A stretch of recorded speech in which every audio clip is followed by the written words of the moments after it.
ආයිබෝවන් සියලු දෙනාටම අපි අද කතා කරන්නේ 9 ශ්‍රේණියේ ගණිතය 8 වන පාඩම සමාන්තර ශ්‍රේඛා හා සරල රේඛා ආශ්‍රිත කෝණ. බලමු මේ සමාන්තර රේඛා අතර තියෙන කෝණ මොනවද? සරල රේඛා අතර තියෙන කෝණ මොනවද? ඒවා එක් කෝණවල ගණන් හදන්නේ කොහොමද කියලා අපි බලමු. එහෙනම් අපි පාඩමට යමු. මාතෘකාව ලියා ගන්න. සරල රේඛා හා සමාන්තර රේඛා ආශ්‍රිත කෝණ. අර ළමයි ඔයාලා 8 ශ්‍රේණියේදී ඉගෙනගෙන තියෙනවා බද්ධ කෝණ. බද්ධ කෝණ ඉගෙන ගත්තා. ඊට පස්සේ අනුපූරක කෝණ ඉගෙන ගත්තා. පරිපූරක කෝණ ඉගෙන ගත්තා. පොඩ්ඩක් මම මතක් කිරීමක් කරන්නම් මේ බද්ධ කෝණ කියන්නේ මොනවද කියලා. ඔන්න බලා ගන්න.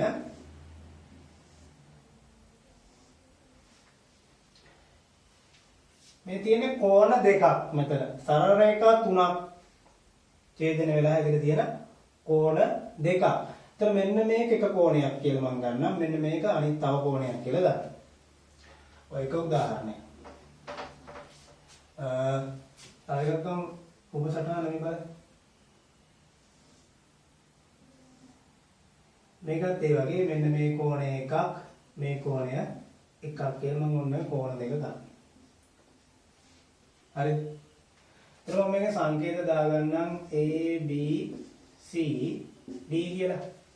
මේකෙත් ගන්නම් P Q R S කියලා ඔන්න විදිහට අඳුන ගන්න ලේසි වෙන මම සංකේත දැම්මා. දැන් මේ බද්ධ කෝණ කියන්නේ මොනවද කියලා බලන්න. ඔයාලා ඉගෙනගෙන තියෙනවා. බද්ධ කෝණ වල පොද ලක්ෂණ තුනක් තියෙන්න ඕන. මෙන්න මේ ලක්ෂණ තුනම සපුරනවා නම් ඒවට කියනවා බද්ධ කෝණ කියලා. කෝණ යුගලයක් තමයි බලන්නේ. මෙන්න මේ තුන තියෙන්න ඕන. එක තමයි පොදු ශීර්ෂයක් තියෙන්න ඕන. ඒ කෝණ දෙකටම පොදු ශීර්ෂයක්.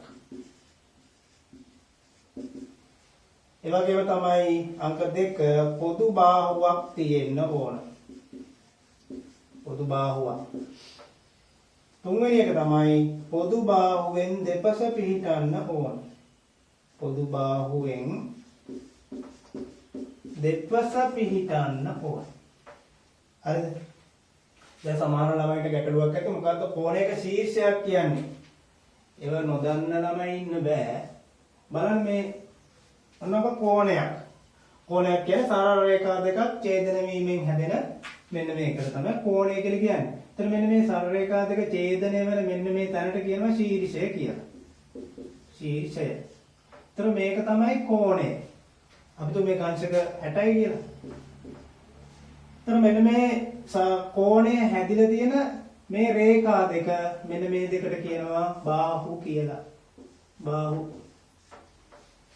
එහෙනම් බාහු කීයක් තියෙනවද? බාහු දෙකක් තියෙනවා. ශීර්ෂ එකක් තියෙනවා කෝණයකට. හරි. එතකොට මෙතන බාහු මෙහෙම ඉන්නවනේ. බාහු. එතන මෙන්න මේ කෝණ දෙක ගත්තොත් මම මේක x කියලා ගන්නම් මේක y කියලා ගන්නම්. මෙන්න මේ තුනම ඉෂ්ට වෙනවද කියලා බලන්න. පොදු ශීර්ෂයක්. මේ කෝණයේ ශීර්ෂය තමයි B. මේ y කියන කෝණයේ ශීර්ෂය B. x කියන කෝණයේ ශීර්ෂයත් B. එතකොට මේ දෙන්නටම පොදු ශීර්ෂය තමයි B. එහෙනම් පළවෙනි එක හරියි. පොදු ශීර්ෂයක් ඇත. ඊළඟට බලන්න පොදු බාහුවක් තියනවද කියලා. මේ y කියන කෝණයේ එක බාහුවක් තමයි BC. අනිත් බාහුව තමයි BD. x කියන කෝණයේ එක බාහුවක් තමයි BC අනිත් එක BA. එහෙනම් මෙන්න මේ BC කියන බාහුව මේ කෝණ දෙකටම පොදුයි. එහෙනම් පොදු බාහුවකුත් තියෙනවා. ඊළඟ කාරණය පොදු බාහුවෙන් දෙපස පිහිටන්න ඕන. බලන්න දෙපසද තියෙන්නේ කියලා. මේ මුලින්ම පොදු බාහුව හොයාගන්න. මෙන්න BC පොදු බාහුව. බලන්න මේ y කියන කෝණය තියෙන්නේ පොදු බාහුවේ මේ පැත්තේ. නේද? x කියන කෝණය තියෙන්නේ අනිත් පැත්තේ. ඒතකොට දෙපැත්තේ නේද? මේ. එහෙනම් පොදු බාහුවෙන් දෙපස පිහිටන්නේ. ඒ කාරණාවත් හරි. එහෙනම් බලන්න මේ කාරණා තුනම හරිය කියන්නේ මේ බද්ධ කෝණ යුගල දෙකක්. එම නිසා ABC කෝණය. ඒතර මේ මැද අකුර ගාවින් තමයි කෝණ ලකුණ දාන්නේ හැමතිස්සෙම. ශීර්ෂයේ මැද ශීර්ෂයේ තියෙන තැන තමයි කෝණ ලකුණ දාන්නේ. ABC හා අනිත් කෝණේ මේ y කියන එක කියන්නේ CBD. එහෙම නැත්නම් DBC කියලා කියන්නත් පුළුවන්.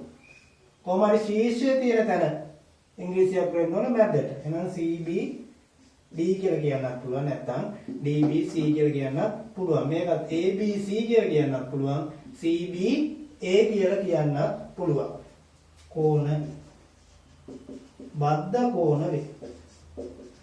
ඔයාලට මතක ඇති මෙහෙම ඉගෙනගෙන තියෙනවා. හරි. මම පොඩි මතක් කිරීමක් කරන්නේ. දැන් බලන්න එතකොට මේකෙත් ඔය කියන කතාව වෙනවද කියලා? මේකෙත් ඔය කියන තුන ඉෂ්ට වෙනවද? බලන්න මේකේ එක කෝණයක් මෙන්න මේක මේ පොඩි කෝණය මම ඒක A කියලා ගන්නම්. අනිත් එක මෙන්න මේ ලොකු කෝණය ඒක B කියලා ගන්න. B කියන්නේ එතකොට මේ කෝණ දෙකම ලොකු එක. ඉංග්‍රීසි අකුර වලින් ගත්තොත් P Q S කියන එක තමයි මේ B කියලා කියන්නේ. A කියලා කියන්නේ R Q S. නබල මේ කෝණ දෙක පොදු ශීර්ෂයක් තියෙනවද? මේ ලොකු කෝණයේ ශීර්ෂය Q. ඊට පස්සේ මේ A කෝණයේ ශීර්ෂය Q. එහෙනම් පොදු ශීර්ෂයක් තියෙනවා. පළවෙනි කාරණාව හරි. එහෙනම් බලන්න දෙවෙනි එක පොදු බාහුවක්. බලන්න පොදු බාහුවක් තියෙනවද කියලා? PQS කියන කෝණයේ බාහු දෙක තමයි QS සහ QP. න බාහු දෙක. ඊට පස්සේ RQS කියන කෝණයේ බාහු දෙක QS කියන්නේ එකක් අනිත් බාහුව තමයි QR. එතන දැන් ඔයාලට පේනවා ඇති මේ QS කියන එක මේ කෝණ දෙකටම පොදුයි. එහෙනම් පොදු බාහුවකුත් තියෙනවා. ඒකත් හරි. තුන්වෙනි එක තමයි පොදු බාහුවෙන් දෙපස පිහිටන්න ඕන. බලමු. මෙන්න පොදු බාහුව මේ QS නේ පොදු බාහුව.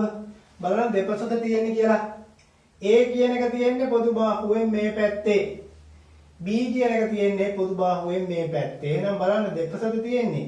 නෑ එකම පැත්තේ තියෙන්නේ. එහෙනම් තුන්වන කාරණාව වැරදි. එහෙනම් මේක බද්ධ කෝණ යුගල වෙනවද? නැත්නම් බද්ධ කෝණ යුගලක් නෙවෙයි. මම පිටින් දිවන්න. එහෙනම් ඕක බද්ධ කෝණ නොවේ. හරිද ළමයි? එහෙනම් මම පොඩි මතක් කිරීමක් කරේ. මෙන්න මේ කාරණා තුනම වෙන්න ඕන බද්ධ කෝණ යුගලයක් වෙන්න. හරි. ඕක සටහන් කරගන්න. හරි බලන්න පොඩ්ඩක් ඊළඟට මෙන්න තව බද්ධ කෝණ යුගලයක් මම අඳින්නම්.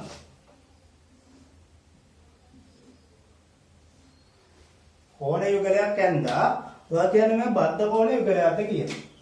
මෙන්න මේ කෝණය සහ මේ කෝණය.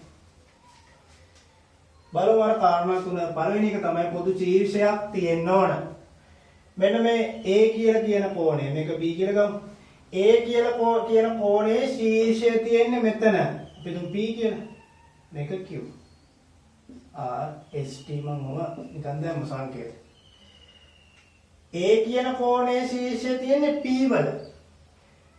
B කියන කෝණයේ ශීර්ෂය තියෙන්නේ Q වල. පොදු ශීර්ෂයක් නැත.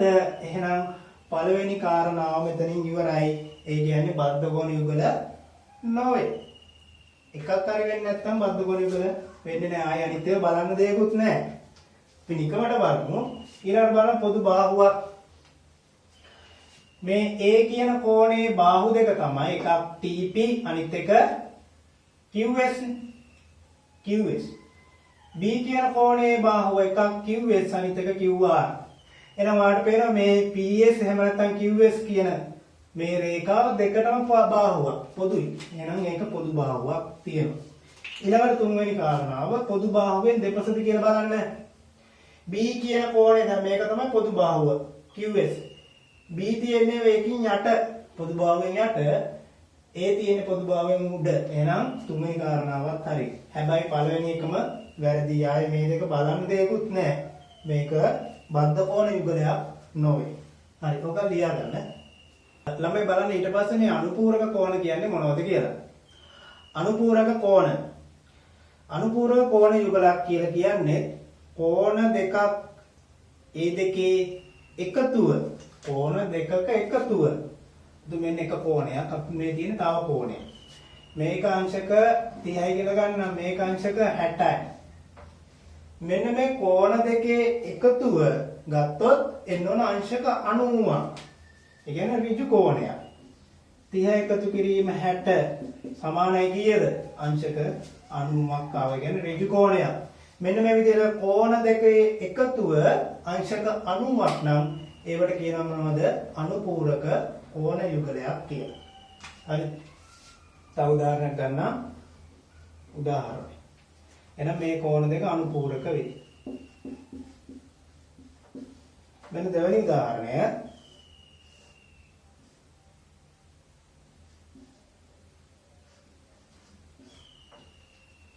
බලන්න. 70යි 19යි. මේ දෙන්න එකතු කරලා බලන්න. 70යි 19 එකතු වුණාම කීයද? 70යි 19 එකතු වුණාම 89යි අංශක. හරිද? අංශක 89යි. ඒත් අංශක 89ක් 90ට ආසන්නයි. හැබැයි මේව පරිපූරක කෝණ වෙන්නේ අනුපූරක කෝණ වෙන්නේ නැහැ. ඇයි? අංශක 90ක් ආවේ නැහැ. මේනා මේවා අනුපූරක කෝණ මොනවද? කෝණ දෙකේ එකතු අංශක 90ක් වෙනවා නම් ඒවට කියන්නේ අනුපූරක කෝණ කියලා. හරිද? ඔක ලියා ගන්න. ඊළඟ අනුමාත්‍රකාව තමයි පරිපූරක කෝණ. ඒතර මේවත් ඔය ඉගෙනගෙන තියෙන්නේ. පරිපූරක කෝණ යුගලයක් කියලා කියන්නේ කෝණ දෙකේ එකතුව සමාන වෙන්න ඕන අංශක 180ට. කෝණ දෙකේ එකතුව අංශක 180ක් නම් ඒවට කියන්නේ පරිපූරක කෝණ කියලා. මෙන්න අපි තුන් ගමු උදාහරණයක්. උදාහරණ 1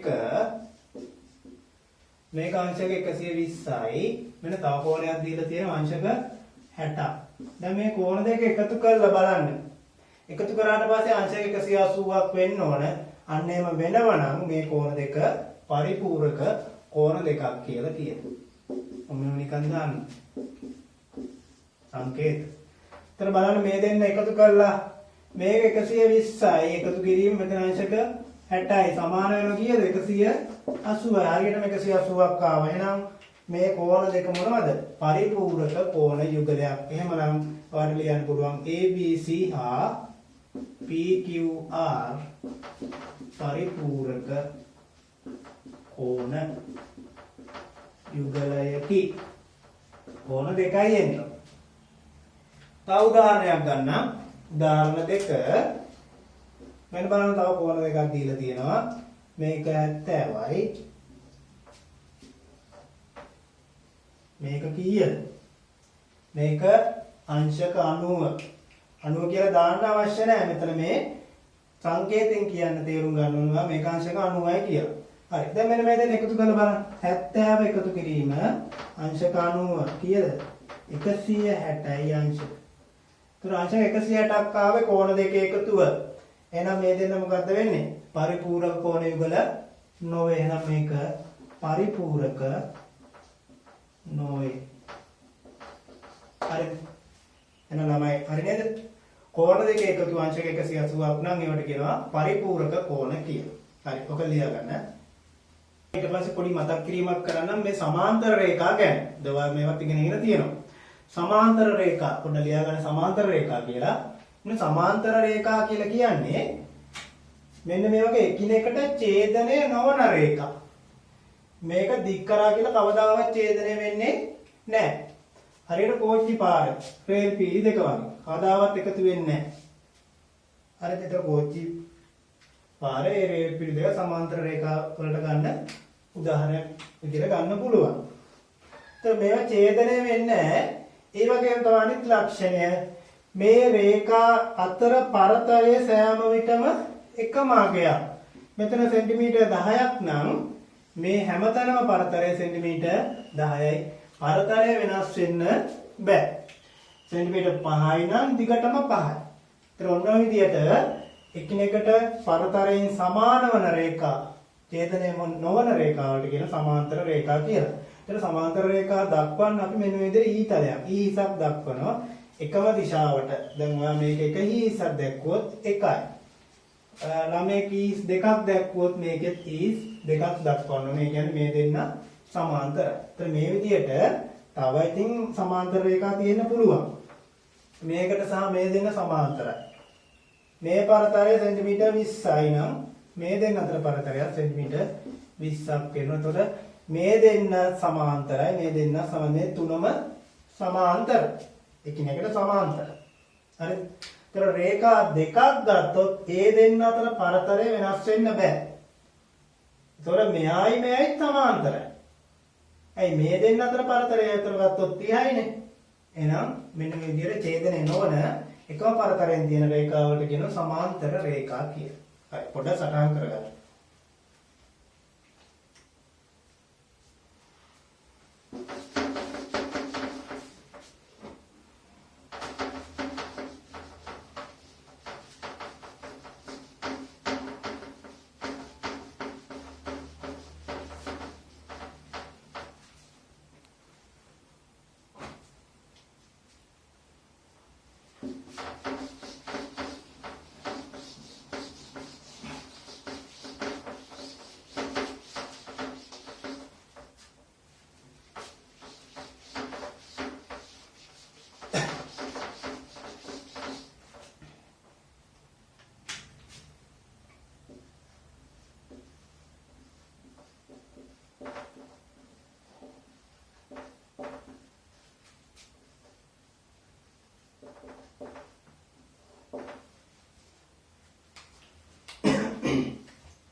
අර ළමයි ඊට පස්සේ අනුමාත්‍රකාවල් ලියා ගන්න සරල රේඛා ආශ්‍රිත කෝණ බලමු මොකද්ද මේ සරල රේඛා ආශ්‍රිත කෝණ කියන්නේ. මෙන්න මම මේ සරල රේඛාවක් අඳිනවා. සරල රේඛාවක් ඇඳලා පස්සේ මේ සරල රේඛාව මත කෝණයක් හැදෙනවා. මේකට කියනවා සරල කෝණයක් කියලා. දැන් ළමයි ගන්නවා. සරල කෝණයක් මේ සරල රේඛාව මත මේ කෝණයේ අගය කීයක් වෙනවද? අංශක 180ක්. अंशक 180ක් හරි දැන් මම ඊළඟට මෙන්න මේ කෝණය මේ සරල කෝණය මම දෙකකට බෙදනවා මෙහෙම රේඛාවක් ඇන්දර පස්සේ මොකද්ද වෙන්නේ මෙතන ඡේදනය වෙනවනේ එතකොට මෙතෙන්දී කෝණ දෙකක් හැදෙනවා මෙන්න එකක් මෙන්න එකක් දැන් ළමයි මෙන්න මේ කෝණ දෙක ඔයා ඉගෙනගෙන තියෙනව මොනවද බද්ධ කෝණ යුගයක් නේද දැන් මම මීට කලින් කරා බද්ධ කෝණ දෙකක් මේ තියෙන්නේ ඇයි ශීර්ෂය පොදුයි බාහුවකුත් තියෙන පොදු බාහුවෙන් දෙපස තියන්නේ මෙන්න මේ කෝණ දෙකේම එකතුවක් කීයද වෙන්නේ මම මේ ගන්නම් A කියලා මේක B කියලා මම සංකේත දෙකක් ගත්තා ඒකට වෙන මේ කෝණ දෙකම තියෙන්නේ මේ සරල රේඛාව මත නේද එහෙනම් මේ කෝණ දෙකේම එකතුව A එකතු කිරීම B සමාන වෙන්නේ කීයටද 180යි ඒ සරල රේඛාවක් නෙමෙයි සරල රේඛාව මත කෝණවල එකතුව 180 ඒතකොට කෝණ දෙකක් නෙවෙයි මේ සරල රේඛාව කෝණ 10කට බෙදුවා ඒ 10ම එකතු වෙන්නේ 180යි හරිද එහෙනම් මෙන්න මේක පොඩ්ඩක් ලියා ගන්න මේ දෙකම පොඩ්ඩක් ලියා ගන්න ඊළඟට බලන්න මේ ABC කියලා කියන්නේ සරල රේඛාවක් ඒ කියන්නේ තනි ඉරක් මෙන්න මේ සරල රේඛාව මම බෙදුව කෝණ 4කට මේ XY AB කියන කෝණ 4කට බෙදුවා. එතකොට ළමයි මෙන්න මේක මතක තියාගන්න ක්‍රමය සරල රේඛාවක් මත තියෙන කෝණවල එකතුව කීයක් වෙනවද? 180යි.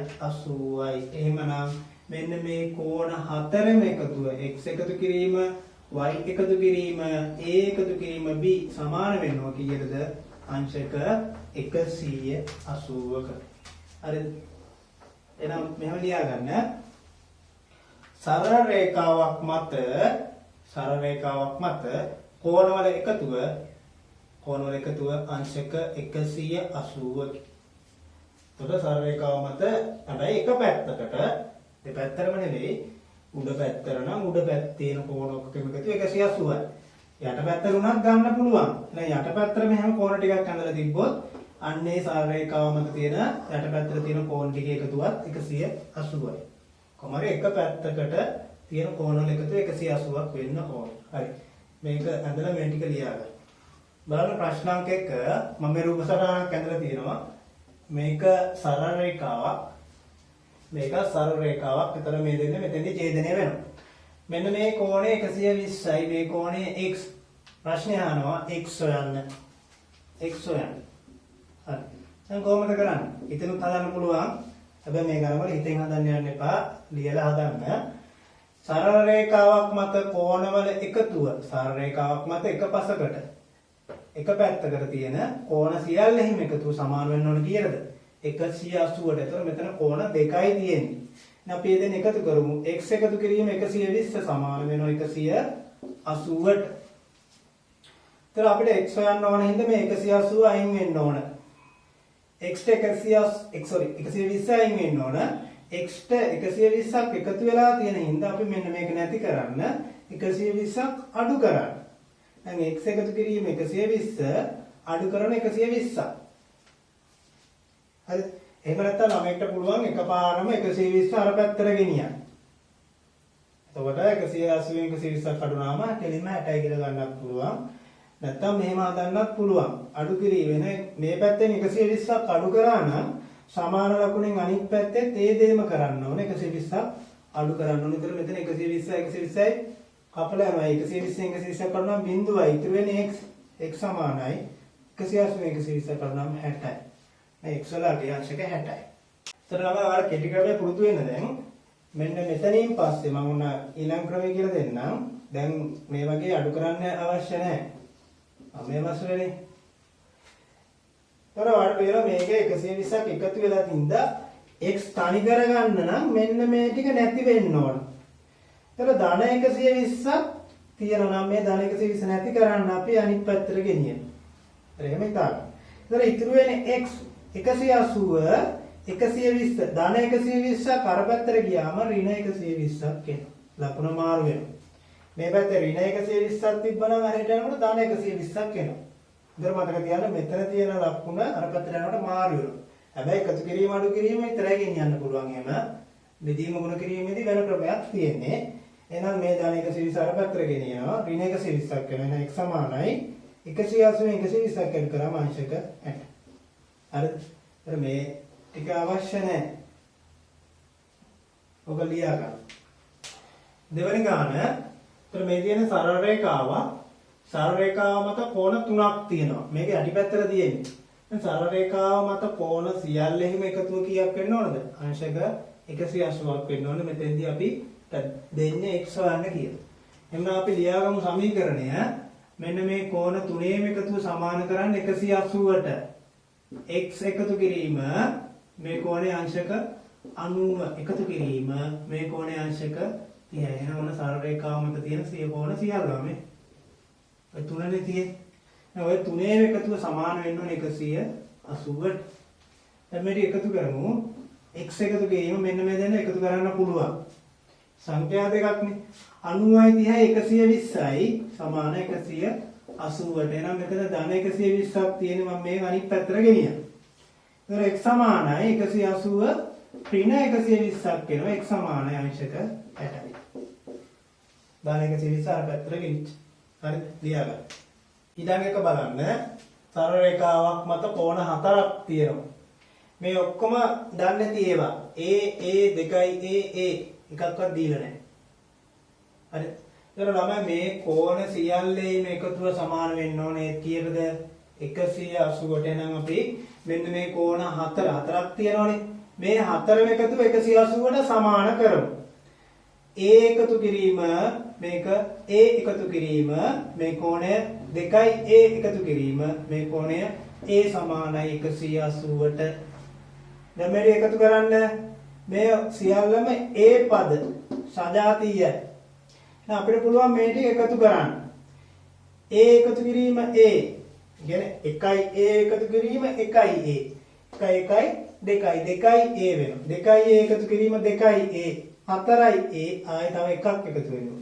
5යි a හරියට සංඛ්‍යා ටික එකතු කරන්න. එතකොට උත්තර එනවා 1 1 2 2 2 4යි 1යි 5යි 5යි a සමාන 180ක් එනවා. එහෙනම් අපිට a හොයාගන්න ඕන. a හොයන්න නම් 5යි 180 නම් මෙතන ඔයාලට පේනවා 5 වැඩි කිරීමයිනේ තියෙන්නේ.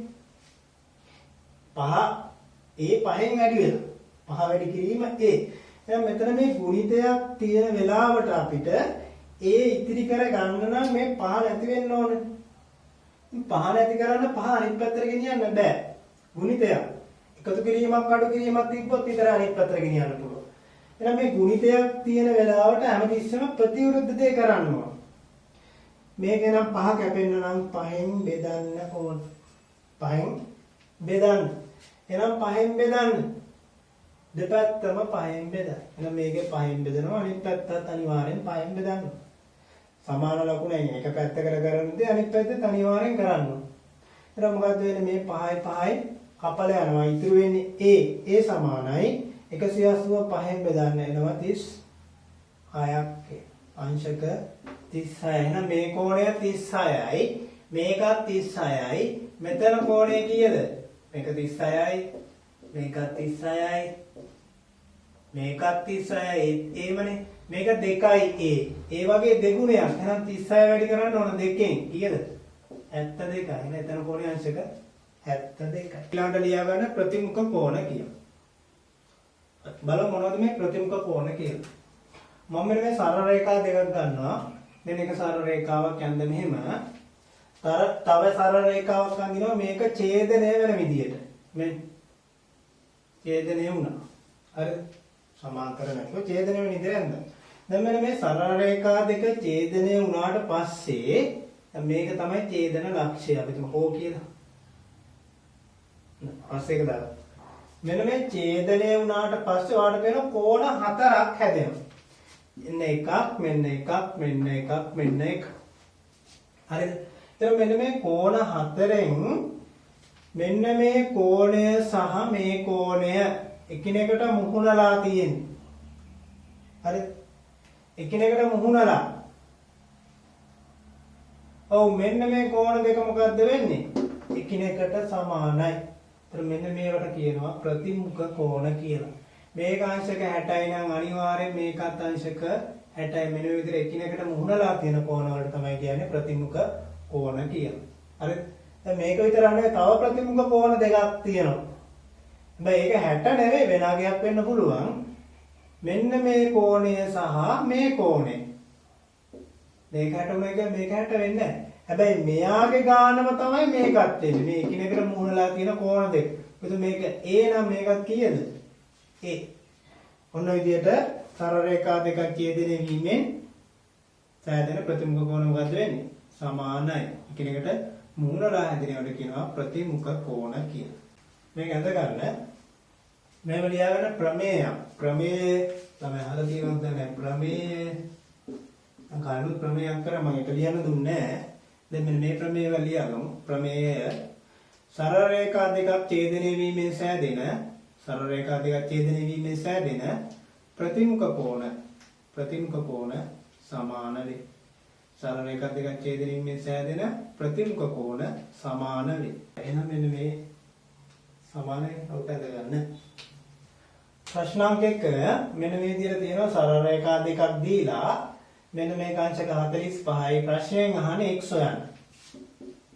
x හොයන්න. හරිම ලේසි. ඒතර වාට මම දැන් ප්‍රමේයක් කිව්වා සරල රේඛා දෙකක් ඡේදනය වීමෙන් සෑදෙන ප්‍රතිමුඛ කෝණ මොකද්ද වෙන්නේ? විශාලත්වයෙන් සමානයි. එහෙනම් මෙයා 45 නම් මේකත් 45 කියන x ලගේ කීයද? අංශක 45යි. ලේසි. ලියා ගන්න. ඊට පස්සේ මේ 8 දෙක අභ්‍යාසයේ පෙරලා ගන්න 8 දෙක අභ්‍යාසයේ දෙවෙනි ප්‍රශ්නේ.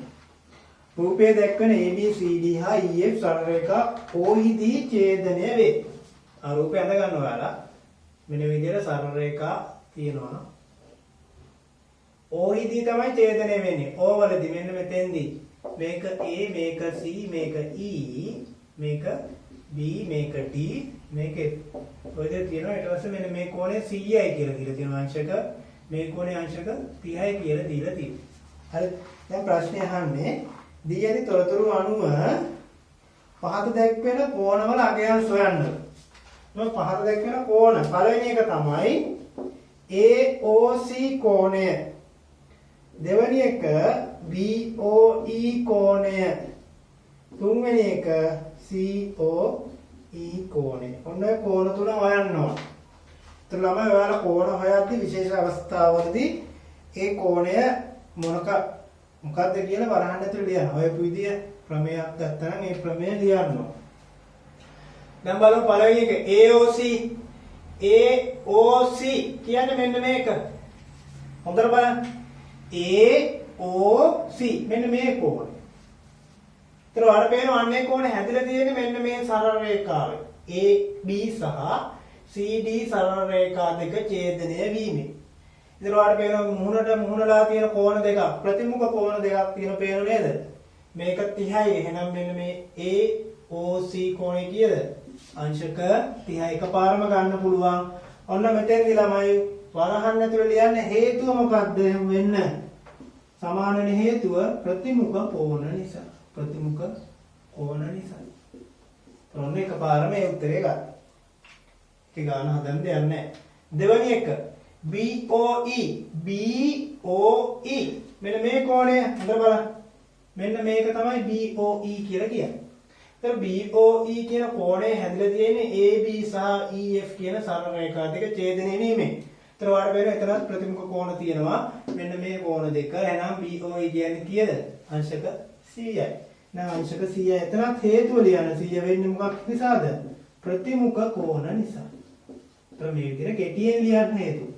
ප්‍රතිමුඛ කෝණ. තුන්වෙනි එක COE COE දැන් කොහොමද COE හොයන්නේ? දැන් මේක අපි හෙව්වා 100යි අනුව දාගන්න. මේක හෙව්වා 30යි. මෙන්න මේ කෝණය හොයන්න ඕන. මම මේක x කියලා ගන්නම් නිකන්. ඔන්න x හොයන්න ඕන. දැන් මීට කලින් අපි ප්‍රමේයක් කරා මතකයිද? සරල රේඛාව මත සෑදෙන කෝණ සියල්ලේම එකතුව කීයද? අංශක 180යි. මම මෙන්න මේ COD කියන සරල රේඛාව ගන්නම්. CD කියන සරල රේඛාව මෙන්න මේ සරල රේඛාව මත මේ යටිපැත්තට හැදෙන කෝණ සියල්ලෙහිම එකතුව 180යි. ඒතර බලන්න ළමයි ඒකේ කෝණ කීයක් හැදිලාද? 1යි 2යි 3යි. මෙන්න මේ තුනේම එකතුව 180ට සමාන කරන්න. මෙයා දන්නවා මෙයා දන්නේ නැහැ. ඒතර දන්නේ නැති එක්කෙනෙක් ඉන්නවා නම් එයා හොයාගන්න පුළුවන්. එහෙනම් අපි මෙන්න මේ ලියා ගන්නවා x එකතු කිරීම 100 එකතු කිරීම 30 සමාන 180යි. මේක ගත්තේ මොකක් නිසාද? ඒතර ඔයා මේ ගත්ත ප්‍රමේය ලියන්න ඕන. ගත්ත සරල රේඛාවක් මත කෝණම කෙටියෙන් ලියන්න. ඔක්කොම ලියන්න අවශ්‍ය නැහැ. සරල රේඛාව මත කෝණවල එකතු 180යි. ඒතර මෙහෙම කෙටියෙන් ලිව්වත් ඇති. සරල රේඛාවක් මත කෝණ. මේකින්ද තමයි මේක 180 උනේ. දැන් අපි මෙන්න මේ දෙන්න එකතු කරන්න පුළුවන් 100 කියන්නේ 130යි. x එකතු කිරීම 130 සමාන 180යි. මේ 130 අරයට ගෙනියන්න x සමානයි 180 ඍණ 130යි. කීයක් එනවද? අංශක 50ක්. දැන් x වලගේ අංශක 50යි ලියා ගන්න. ළමයි 8 2 අභ්‍යාසයේ ප්‍රශ්නාංක 3ට යන්.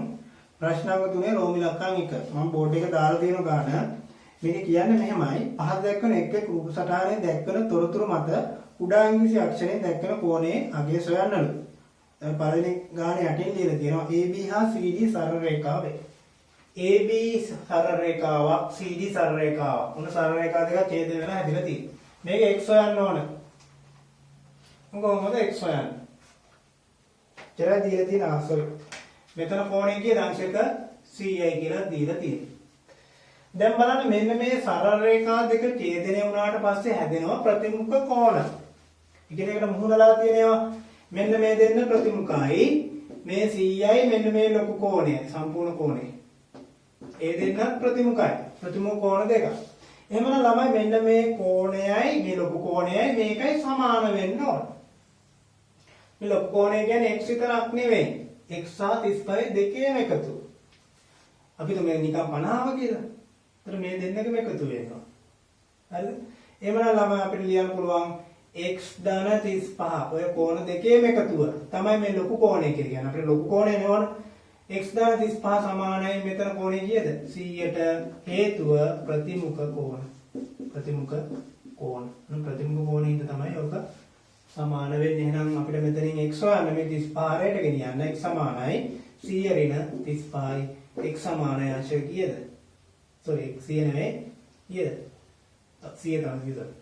100 යි ප්‍රතිමුඛ කෝණනේ. 100න් 35ක් අඩු කරන්න වෙනවා අංශක 65. x වලගේ 65යි. ඔන්න විදිහට තමයි හොයන්නේ. ඊට පස්සේ බලන්න රෝමි ලක්කම් 4 මෙන්න රූප සටහන ඒක යටින් දීලා තියෙනවා දී ඇති රූපේ AB හා CD සරල රේඛාවේ AB සහ CD සරල රේඛාවලු දැන් මේකේ හොයන්න ඕන තුනක් තියෙනවා m හොයන්න ඕන, n හොයන්න ඕන, f හොයන්න ඕන. හරි. බලන්න කොහෙන්ද පටන් ගන්න කියලා. මෙන්න මේ දෙන සරල රේඛා දෙකක්. ඒතර ප්‍රතිමුඛ කෝණ සමානයි. මේ දෙන m සහ f සමානයි. මෙන්න මේ දෙන්න සමානයි. හැබැයි ඒකින් හොයන්න බෑ. නොදන්නේ ඒවා දෙකක් තියෙනවානේ. මුලින්ම කවුරු හරි එක්කෙනෙක් හොයාගෙන ඉන්න වෙනවා. බලන්න මෙන්න මේ කලින් ප්‍රමේය සරල රේඛාවක් මත කෝණවල එකතුව අංශක 180යි කියන ප්‍රමේය. මෙන්න මේ CD කියන සරල රේඛාව මත මෙන්න මේ පැත්තට බලන්න කෝණ තුනක් තියෙනවනේ. මෙන්න මේ කෝණ තුනේම එකතුව සමාන වෙන්න ඕනේ කියලාද? 180. රන්නේ විදිහට ලේසි විදියට හදන්න. ඔය ඉගෙන ගත්ත ප්‍රමේයයන් වලින් මේ කෝණ තුනේ එකතුව 180ට සමාන කරන්න. මෙතන කෝණය කීයද? m. මේකත් m. මේක 90. ඒතර නොදන්න පද එකයි තියෙන්නේ. m එකතු වෙනවනේ. එයින් අපිට හොයාගන්න පුළුවන් m වල ආගි. එහෙනම් පටන් ගමු. m එකතු කිරීම අංශක 90 සමානයි 180ට. මෙතන හේතුව ලියන්න සරල රේඛාවක් මත කෝණ මේ දිගටම ලියනවා නම් හොඳයි. මෙහෙම කෙටියෙන් ගියොත් එහෙම ප්‍රශ්නයක් නැහැ. හරි. දැන් මෙන්න මේ දෙන්න එකතු කරන්න පුළුවන් සජාතීය පද. 1m එකතු කිරීම 1m කියන්නේ 2m. 2m එකතු කිරීම 90 සමානයි 180ට. එහෙනම් දැන් අපිට 2m හොයන්න ඕන. m නේ හොයන්න ඕන. එහෙනම් මේ 90 නැති වෙන්න ඕන. නැති වෙන්න නම් මේ ධන 90 අර පැත්තට ගෙනියන්න. ඍණ 90ක් වෙනවා. 2m සමානයි 180 ඍණ 90ක් වෙනවා. ධන 90 වලින් පැත්තට ගෙනිච්චාම ඍණ 90යි. 2m සමාන 180න් 90ක් අඩු කරන අංශක 90ක් එන්නේ. ඔය 2m නේ ආවේ. අපිට හොයන්න ඕනේ m. දැන් මෙතන දෙකෙන් ගුණ වෙලා තියෙන්නේ. එහෙමනම් අපි දෙකෙන් බෙදන්න දෙපැත්තම දෙකෙන් බෙදන්න. දෙක කපල යනවා. m සමානයි 90 දෙකෙන් බෙදන්න අංශක 45. එහෙනම් අපි m වල අගය හොයාගන්න. හරිද? ඊට ඔය විදිහට එකපාරම අනිත් දන්නේ දේ හොයාගෙන යන්න එපා. දන්න එකක් පුළුවන් බලන්න ඉස්සරලා හොයාගන්න. දැන් ලේසි වෙයි අනිත් ඒවා හොයන්න. දැන් m හෙව්වට පස්සේ m කියන්නේ මේ කෝණයනේ. දැන් මේ දෙන සරල රේඛා නිසා සම්මුඛ ප්‍රතිමුඛ කෝණ තියෙනවා. ප්‍රතිමුඛ කෝණ එහෙනම් m ට ප්‍රතිමුඛ කෝණය මොකක්ද? m ට ප්‍රතිමුඛ කෝණය තමයි f. එහෙනම් m සහ f සමානයි. එහෙනම් අපි ලියමු මෙතනින් f සමානයි කීයද එහෙනම්? m වලනේ f සමානයි m ට. එහෙනම් m වලගේ කීයද? 45යි. f සමානයි අංශක 45ක් වෙනවා. මෙතන හේතු ලියන්න ප්‍රතිමුඛ කෝණ. හරි. තව එකක් තියෙනවා. m හෙව්වා f හෙව්වා. දැන් n හොයන ක්‍රමයක්. ක්‍රම කිහිපයක් තියෙනවා. මෙතන මේ AB කියන්නේ සරල රේඛාවක් නිසා මේ m සහ n කියන්නේ සරල රේඛාවක් මත කෝණ දෙකක්. ඒතර අන්නේ දෙන්නගේ එකතුව 180ට සමාන කරලා එතනින් m හොයාගන්න පුළුවන්. තව ක්‍රමයක් තියෙනවා. ප්‍රතිමුඛ කෝණ වලින් මේ දෙන්න සරල රේඛා දෙකක් නිසා මෙන්න මේ ප්‍රතිමුඛ කෝණ දෙක අනිත් එක ගත්තේ නෑනේ. මේ එකක් තමයි n අනිත් එක තමයි මෙන්න මේ කෝණ දෙක එකතුව m ධන 90. m ධන 90 සමාන වෙනවා n ට. එහෙමත් පුළුවන්. හරිද? ඔයාලට කැමති විදිහට හදන්න පුළුවන්. m ධන 90 සමාන වෙනවා n ටයි ප්‍රතිමුඛ කෝණ දෙකක්. මම එහෙම හදන්නම්. ළමෙක්ට පුළුවන් ඕන සරල රේඛාවක් මත කෝණ දෙකක් තමයි m සහ n. m ධන n සමාන 180 කියලා එතනින් n හොයාගන්න පුළුවන්. ඇයි m දන්නවනේ. එහෙම නැත්නම් මේ ක්‍රමය මම මේ ක්‍රමෙන් හදන්නම්. මෙතන n සමාන වෙන්නේ මොකටද? 90 ධන m ට. 90 ධන m ටයි මේ ලොකු කෝණය මේ කෝණය. මේකයි තමයි සමාන වෙන්නේ. හරි. ප්‍රතිමුඛ කෝණ හොඳට බලන්න. m විතරක් නෙමෙයි සමාන වෙන්නේ ඒ කෝණ දෙකම. එහෙමනම් n සමාන වෙන්න ඕන m ධන 90ට. m සමානයි m හොයාගත්ත 45. 45 ආදේශ කරන්න 45 එකතු කිරීම 90. 90 45 කියන්නේ 135. එහෙනම් ඔන්න n වලගියත් හොයාගත්ත. මෙතන හේතුව ලියන්න ඕන අනිවාර්යෙන්. මෙහෙම වෙන්න හේතුව මොකද්ද? ප්‍රතිමුඛ කෝණ. අනිත් විදිහට හඳුනන ලියන්න වෙන්නේ තව රේඛාවක් මත කෝණ කියලා. ලියා ගන්න.